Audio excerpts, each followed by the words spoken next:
15 বছরের কম বয়সীদের জন্য সোশ্যাল মিডিয়ার দরজা প্রায় বন্ধ করে দিল ফ্রান্স।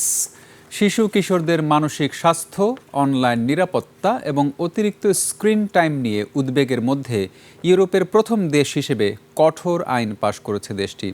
আগামী 1 সেপ্টেম্বর থেকে 15 বছরের কম বয়সী কেউ নতুন করে কোনো সোশ্যাল মিডিয়া অ্যাকাউন্ট খুলতে পারবে না। তাফসির ফিজার রিপোর্ট। শিশু কিশোরদের সামাজিক যোগাযোগ মাধ্যম ব্যবহার নিয়ন্ত্রণে কঠোর আইন পাশ করেছে ফ্রান্সের পার্লামেন্ট। নতুন আইনে 15 বছরের কম বয়সীদের জন্য সোশ্যাল মিডিয়া অ্যাকাউন্ট খোলা নিষেধ করা হয়েছে। ইউরোপের প্রথম দেশ হিসেবে এমন পদক্ষেপ নিল ফ্রান্স। আইন অনুযায়ী 1 সেপ্টেম্বর থেকে 15 বছরের কম বয়সী কেউ নতুন করে Facebook, Instagram, TikTok, Snapchat, YouTube সহ কোনো সামাজিক যোগাযোগ মাধ্যমে অ্যাকাউন্ট খুলতে পারবে না। সোশ্যাল মিডিয়া প্ল্যাটফর্মগুলোকে ব্যবহারকারীদের বয়স যাচাই করতে হবে ফ্রান্সের গোপনীয়তা নিয়ন্ত্রক সংস্থার অনুমোদিত প্রযুক্তির মাধ্যমে।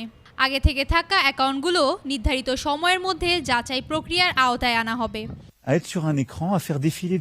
ফরাসি প্রেসিডেন্ট ম্যাক্রো জানিয়েছেন, শিশুদের মনোযোগ, মানসিক স্বাস্থ্য ও অনলাইন নিরাপত্তা রক্ষায় এই উদ্যোগ জরুরি। তবে সমালোচকদের শঙ্কা বয়স যাচাইয়ের ব্যবস্থা নিয়ে। একই সঙ্গে ব্যবহারকারীদের ব্যক্তিগত তথ্য কতটা সুরক্ষিত থাকবে তা এখনও স্পষ্ট নয়। অস্ট্রেলিয়ার পর বিশ্বের দ্বিতীয় দেশ হিসেবে এমন আইন কার্যকর করতে যাচ্ছে ফ্রান্স। একই ধরনের বিধিনিষেধ নিয়ে কাজ করছে ইউরোপীয় ইউনিয়ন ও যুক্তরাজ্য। তাফসির ফিজা, একুশে টেলিভিশন।